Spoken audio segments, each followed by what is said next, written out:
Hi y'all. Yesterday we got some baby chicks. Isn't he adorable, or she? These are baby chicks that hopefully are all hens. I'm going to teach you some care for baby chicks today. So first off, these chicks are only a couple of days old. They're not very old at all. And here is the sheet that they gave us at the feed store that tells the temperature that you need to keep their crate at. I turned off the light now for making this video because otherwise they look really red when I turn their heat lamp on. But for the first week, they need to be kept at 95 degrees. Do you see that? So that has to be really warm. I have them in a guest bedroom on this table, and it has its own thermostat. So I can crank the thermostat up in here and I can turn on the heat lamp. The second week, it's 90 degrees. Second and third week. The third and fourth week, it's 80 degrees. And the fourth and fifth week, it's 75 degrees. So they're going to be staying inside my house, and they cannot go outside until the weather gets quite a bit warmer. When it gets warmer, I can put them out on my porch with a heat lamp. This type is an olive egger. This is an olive egger. We've never had an olive egger before, but an olive egger is going to give us an olive color egg, and it's a Easter egger chick mixed with another type of chicken. I forgot what the other type is. And then we got 8 of those, and then we got 4 Rhode Island Reds. So I'm going to show you the chicks. But so this is, we just brought them home last evening, and this is what we have to do every single day, and maybe even twice a day, is I have to check their little butts. Can you get that one? Do you see this little butt here? It has some poop on it. So if a baby chick has poop on their butt, I have to soak it with a wet towel. I can't just pull that little poop off. I have to soak it. And after I soak it for a few minutes, I can try to get it off. If I don't get that poop off, their little butthole gets clogged up with poop and they will die. And we actually have had that happen. When we didn't check them close enough, their buttholes definitely got clogged and they died. So I'm just pulling gently on it to try to get some off. But see, now their little butt is all clean. That rag just wasn't quite wet enough. I have to get it really wet to soak this poop off. So this will take a few minutes. And I have to go through and check every single chick to make sure there's nothing icky, no poop stuck on their butt. Otherwise, they're going to die. So I know it's gross, and this is not the favorite part of taking care of chicks. Baby chicks are so fun to hold. They like to be pet on their head. They're really, really sweet little animals when they're this little. When they get to their teenage stage, I'm going to be honest, they're not nearly as cute. But when they're little like this, they're super cute. Okay, this guy is not having fun getting his butt cleaned, but it's just a matter of something that has to get done. Okay, so that's a lot better. Do you see? His butt's, her little butt is totally clean. Now she's gonna go in the box. So what we do is we've got the cage, and then I have a box. Okay, so here's the box. So now the baby chick that already is clean goes in the box. And then I just set the box aside so I know that one is clean. That one's gonna start yelling at me because it is away from its friends. All right, so you kind of get how to clean a baby chick's butt now. So the other thing, I talked about the heat lamp. It's very important to have the heat lamp. The way you know if, see, this is why I turned the heat lamp off for the video, because it makes everything look so red. But I'm gonna turn it back on now that you got a good look at them. But the way you know if they are warm enough is if they're spread out. If they're all snuggled together, they're cold. You need to get it hotter in there for them. And if they're like, wait, see how I just have part of my cage with the heat lamp on, and then I have the other part down here. I don't know if you can see this in the video, but down here where my hand is, that part does not have the heat lamp. So if they get hot, they can go to the other end, and they're eating chick crumbles. They cannot eat hen pellets. Pellets are too big for them, so they have to have crumbles. The crumbles are this little teeny tiny food, and then they also have to have water. So I'm getting ready to clean their water and give them some fresh water. What we put in their water is electrolytes when they first come home. We put some electrolytes in it so that it just gives them a little bit of vitamins and boost from being born and right away being shipped out to the feed store and all that good stuff. So that's what we do. Okay, so you hear them yelling because they don't have that one still doesn't have a friend. I'm cleaning off another one. All right, so this one I soaked for a minute and it came off so much better. This one had a little icky butt too, but it's all clean and ready to go. Okay, there's a friend for you. So important, clean their water at least once a day, if not twice, and chick crumbles, not the big pellets. Now the other thing, if you notice, I have paper towel down. So every day I'm gonna, once I get the chicks out, put in all fresh paper towels, fresh water, and refill their food if it needs to be refilled. I do not put shavings in there for the first week or two. After a week or two, I can put the shavings in. I know you will see at the feed store that they typically have shavings in there, but they can eat the shavings. There's all sorts of, and it's so dusty for them. There's a lot of bad things about starting them off and shaving so early on. All right, so those, let me see if I can get, the ones with the stripes on them are considered the olive eggers. They have stripes. The ones without the stripes are my Rhode Island Reds. And the Rhode Island Reds come in various colors. The only way you know the difference between them is it doesn't have a stripe. Okay, so let me see if I can get one of those. Set my light down.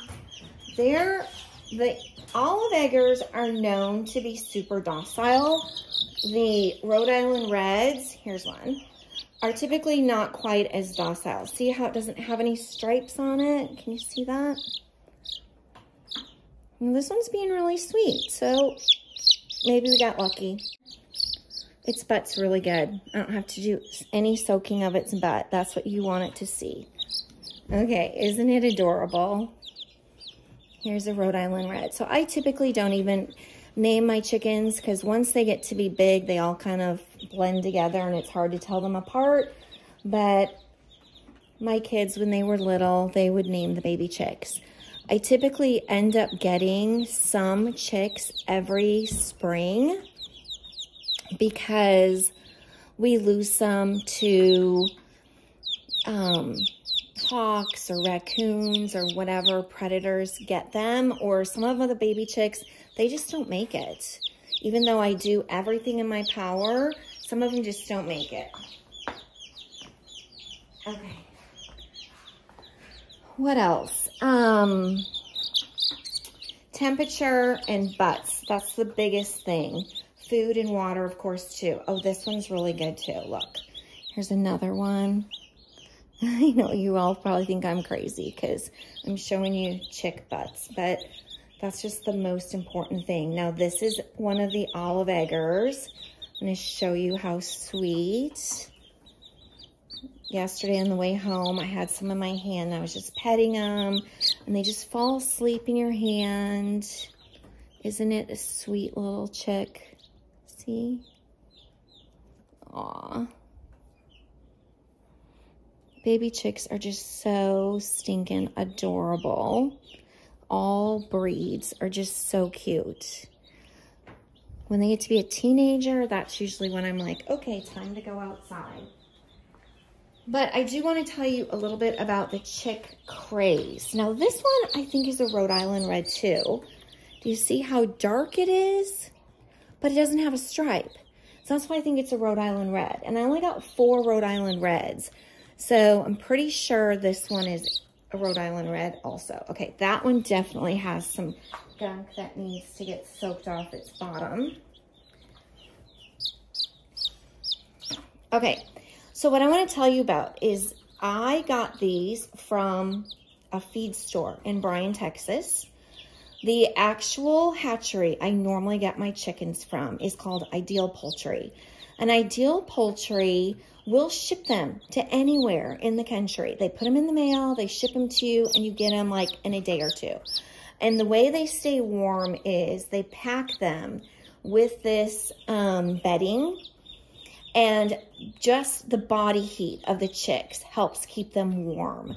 I know they probably don't stay at that 95 degrees, but they do usually survive pretty well.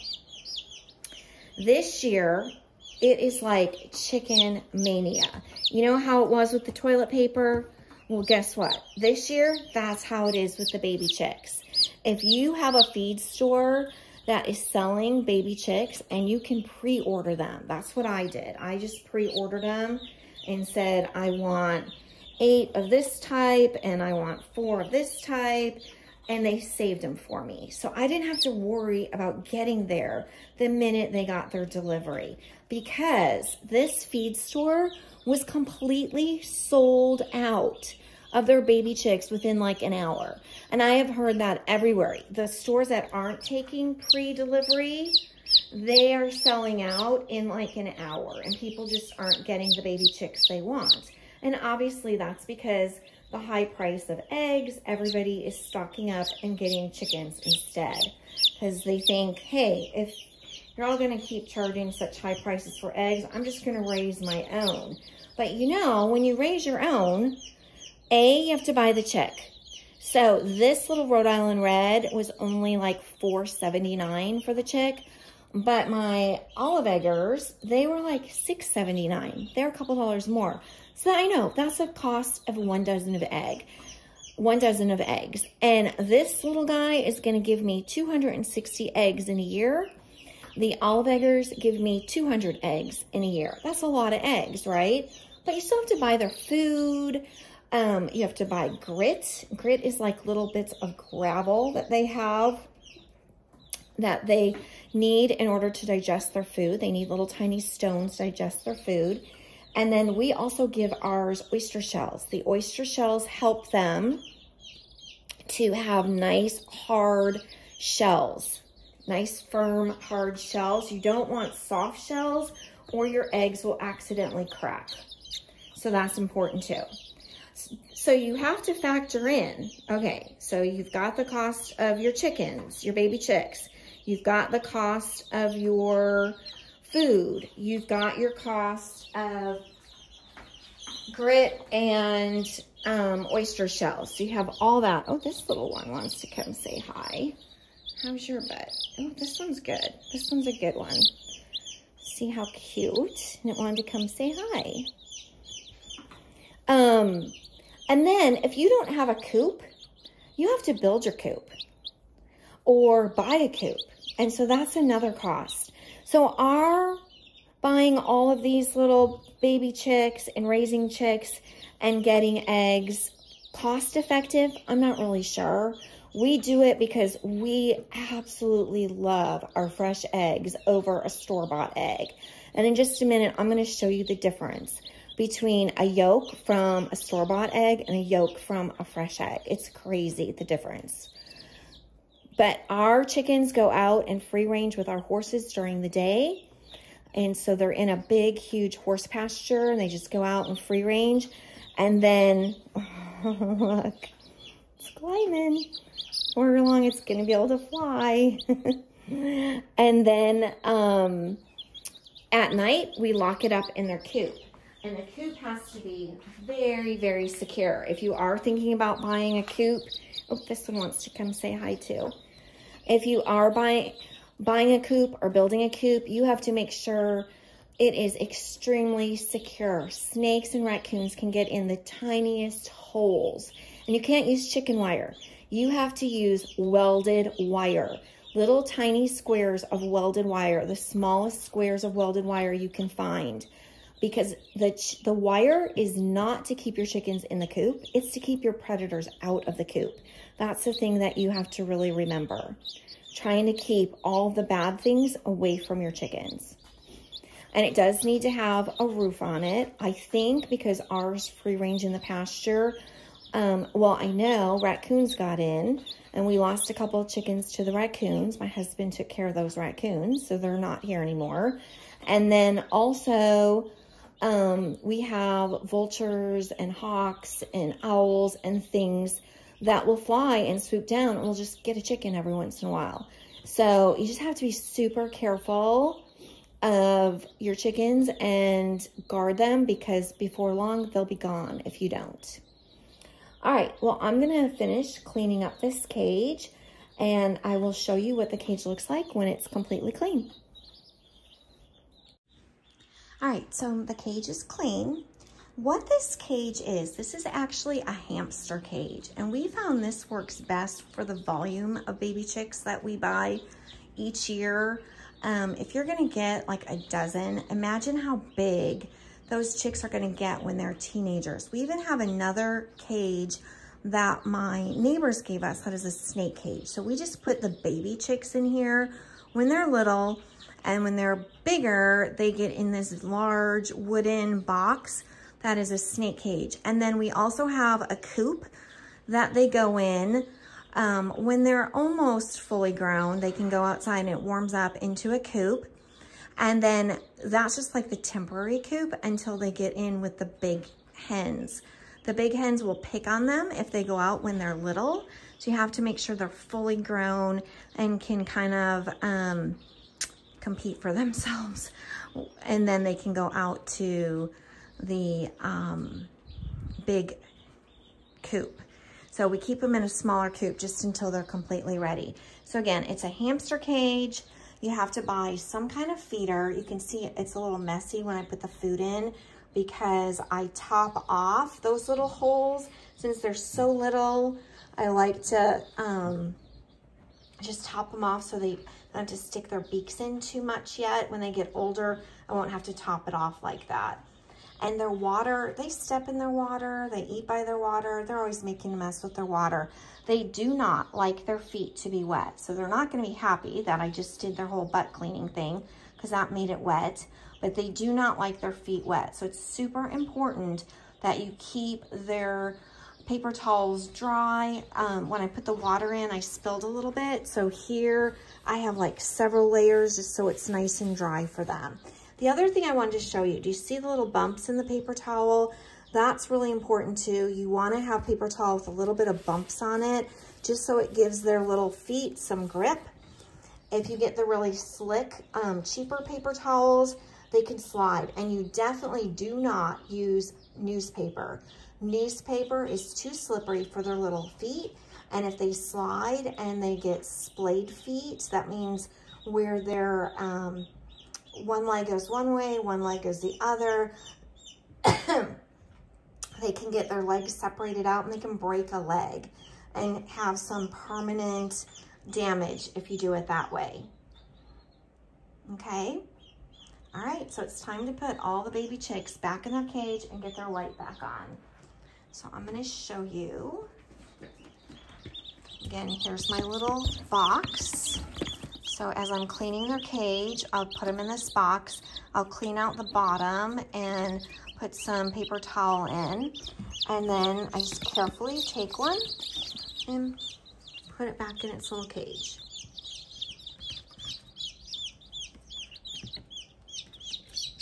I'll probably check them again tonight since they're so young. The whole poopy butt checking thing, really, that's just important your first week. It doesn't usually happen too much after that. So for 1 week, I'll check them closely and make sure. I did find one that has like this little weird kind of hernia thing on her tummy. So we'll just have to see if that one makes it. I always order extra chicks because honestly, some of them just don't make it. They might have like a weird birth defect that they were born with. I'm sure the hatchery tries to cull out the ones that aren't gonna make it. And not send them out to their customers. But sometimes it just doesn't happen. There's no guarantee in the chicken world.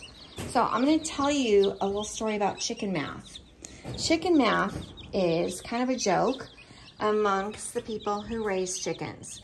You go to Tractor Supply or your feed store and you see these adorable, cute little chicks. You go there with the intent of buying like, just a couple, right? You're like, oh, I'll have a couple for my backyard, maybe 8. And you end up walking out the door with like a dozen. That's chicken math. And that happens to all of the chicken owners. I was first just gonna get 6. I ordered 2 and 4, and then I called back and I said, you know what? I'm gonna order some more. So then I put in an order for 10 or 12. 12 I have. Put in an order for 12 total. I asked them what varieties they were gonna get next week. And next week, their varieties are gonna be completely different than this week's varieties. Sorry, I'm plugging in the lamp. So it's getting all crazy. All right, so now their lamp is plugged in. You can see I'm trying just to heat half of the cage. I know it's blurry because it's picking up the cage lines. And I'm not heating this part of the cage nearly as much. If I do it from this angle, maybe you can tell. The heat lamp is just on one part and not on the other. All right, so anyhow, they said they were getting 3 different varieties next week. So of course, I like to have a variety with my eggs and my baby chickens or my chicks. So I was like, oh, well, put me down for 2 of those, of each of those varieties. So now my 6 eggs that I was gonna start with turned out to be 12 this week and 6 more next week. That's chicken math. Start out with 6 and you end up with 18. It just seems to multiply. If you love chickens, and especially baby chicks as much as I do, then that will happen. Okay, so now I want to show you the difference. We actually have some store-bought eggs in our house because in the wintertime, your chickens do not lay. Even though we have a dozen chickens right now, 3 of them are bantams. So they're gonna give you teeny tiny little eggs. Here, I'm gonna show you how tiny they are. The bantam eggs are super small. Like you could eat 3 of them before it equals a full chicken. But I have my bantam chicks just because I think they're adorable. All right, so here's the difference. You see that? There's a bantam egg. So that means those cute little fluffy, silky chickens or frizzle chickens, they're adorable. I just have them as a fun pet. If I get an egg, we use like a couple of them to consider it 1 egg when we're eating. All right, so the next thing I'm gonna show you, so this is a really pretty green egg. This is from one of our Easter eggers. This could be from one of our production reds or Rhode Island reds, and this is the store-bought egg. Now, I'm gonna crack it. So we do not wash our eggshells until we're ready to eat the egg. Now look at that beautiful yolk. How pretty that yellow golden yolk is. Sometimes they're even kind of orangey looking. That's from them eating all of the good stuff outside besides their hen food. Of course, we give them layer food, like I told you, but they also get to free range and they get bugs and grass and anything they can find, worms, all that. Okay, so here's our yolk from the grocery store. Y'all, look at that difference. Do you see it? That is why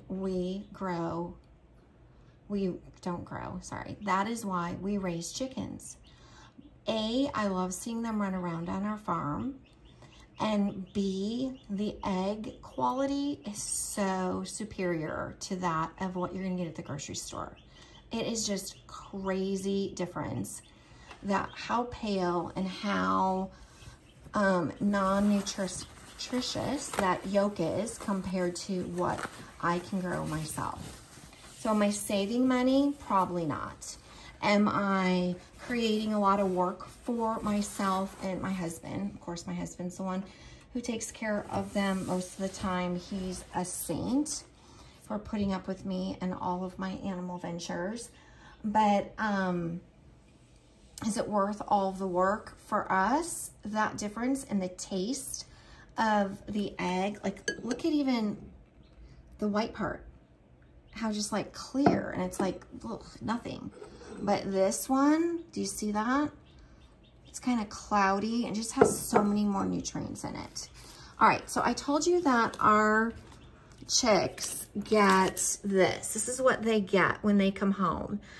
We mix just a tiny bit of this in their water every day for like a week. I'll give them some electrolytes. It just helps them rehydrate from being shipped out of their chicken hatchery, and it just gives them a better start to the world.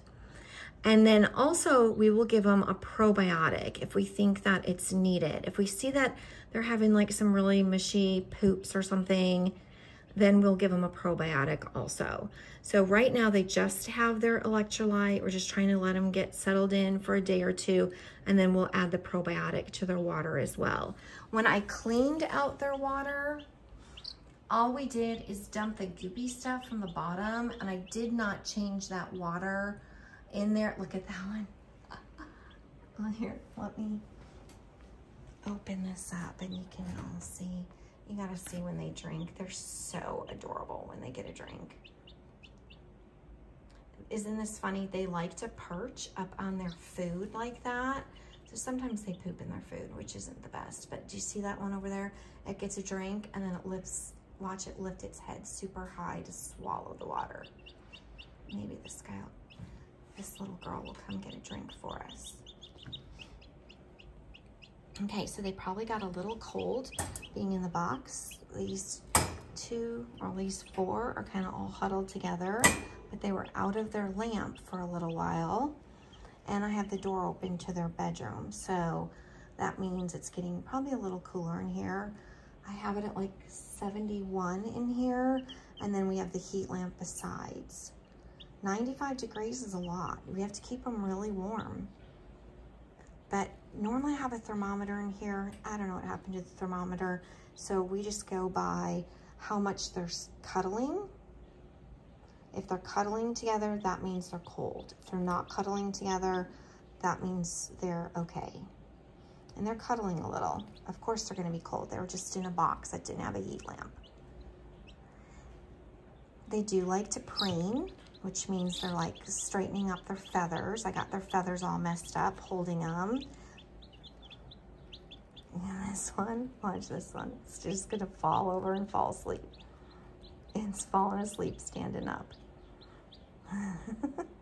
Sometimes I come in here and they're sleeping and they're laid over on their side and they look like they're dead, but they're really breathing and they're okay. But you gotta check them frequently, which is why I like to keep them in the house for a while so I can keep very close eye on them. I think this one's gonna fall asleep right in the water dish. You see that? Oh, its friend just like pecked at it to wake it up. Oh, and look at how cute that one's stretching. Okay, here's the drinking. I think that's so cute when they drink.